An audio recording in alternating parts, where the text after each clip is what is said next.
avec un millésime 1946. Hollywood célèbre Gene Kelly et Bing Crosby, mais l'événement est de ce côté-ci de l'Atlantique avec le 8,5 de Fellini et les inoubliables Mastroianni et Alicani.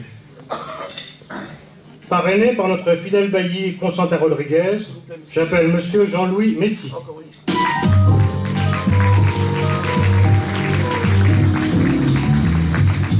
Quand le jazz est là, la java s'en va.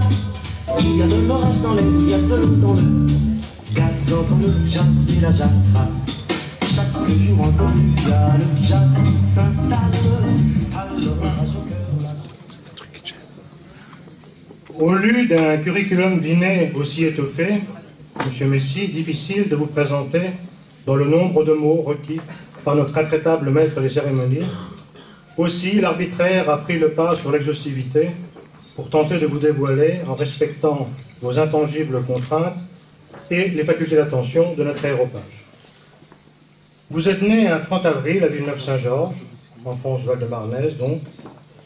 À 12 ans, vous apprenez le piano, mais vos prises de liberté avec la partition ne conviennent guère à votre professeur, et vous abandonnez les cours pour un exercice plus libre du clavier, au regret de votre mère institutrice. En 1962, damant le pion ou Elka et autres Amount, vous transformez son guide-chant à souffler en clavier électrique avec des composants de récupération. Musique toujours au lycée technique de Corbeil-Essonnes, vous formez avec deux amis, guitaristes et batteurs, une formation de jazz, le Jean-Louis Messi Trio, qui se produit les dimanches après-midi à Juvisy. Vous retrouverez 2 générations plus tard votre guitariste et contrebassiste, Franck Cassanti, devenu scénariste, réalisateur et metteur en scène, auteur notamment de l'Affiche rouge, de la chanson de Roland ou le testament d'un poète juif assassiné. Il est aussi le créateur du festival de jazz de Porquerolles. En 1970, vous mariez avec Michel, aux origines nivernaises. L'évolution du clavier vous taraude toujours, puisque l'année suivante, vous concevez un orgue électronique avec pédalier, en câblant plus de 900 transistors. Il faut préciser que vous êtes breveté des écoles nationales professionnelles et ingénieur de l'école centrale d'électronique de Paris. Au retour de votre service militaire au 4e hussard de Besançon, vous entrez à la Thompson CSF audiovisuel que vous représentez à l'exposition universelle de Mexico, où vous faites la présentation de la nouvelle caméra couleur pour l'ORTF. Vous rejoignez ensuite l'équipe de Science Film pour prendre la direction de la première chaîne de télévision médicale privée, déjà la télémédecine. Vous orientez ensuite votre carrière vers le contrôle qualité et rejoignez à ce titre la délégation générale de l'armement du ministère de la Défense, où vous mettez au point un audit qualité. En 1985, vous êtes promu ingénieur civil hors catégorie, puis nommé chargé de mission et officier de sécurité pour la région Centre. Vous devenez ensuite directeur qualifié dans une entreprise spécialisée dans le freinage industriel, puis consultant formateur et enseignant, notamment à l'ISAT de Nevers.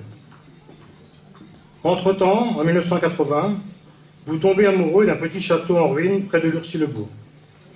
Château depuis longtemps abandonné, puisque les derniers occupants furent les Allemands pendant la Seconde Guerre mondiale.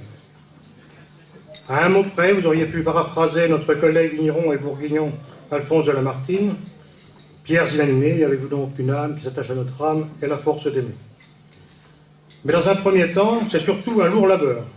Chaque fin de semaine et congé, vous verront en compagnie de votre épouse vous confronter à tous les métiers du bâtiment, même jusqu'à construire une piscine. Mais, raisin sur le gâteau, vous disposez de 2 grandes caves, de quoi accueillir somptueusement les meilleurs crus locaux.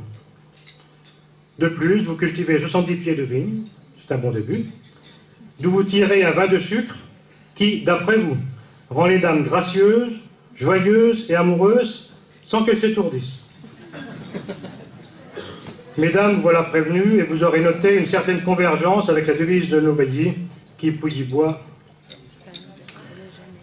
Sans contradiction ni rapport avec ce qui précède, vous êtes président de la section nivernaise de l'Ordre national du mérite. Et vous avez été assez persuasif pour faire baptiser par la municipalité de Nevers un rond-point Ordre national du mérite.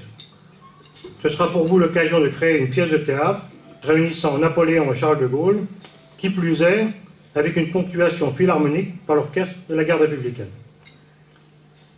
De votre large engagement associatif, je retiens votre qualité de membre fondateur des Amis du Vieux Guérigny.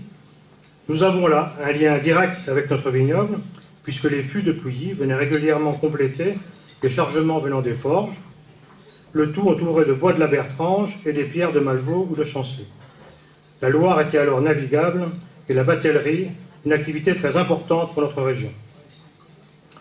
Vous me pardonnerez de ne pouvoir mentionner les autres et nombreuses activités encore actuelles, que ce soit en rapport avec la défense, la gendarmerie ou l'éducation nationale, de même que vos diverses publications, serpentant par voie d'encre des forges de la Chaussade jusqu'à la Tour Eiffel.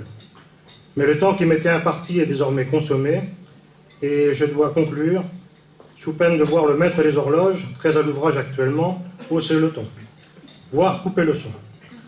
Son intransigeance étant aussi inflexible que notre pipette sacrée.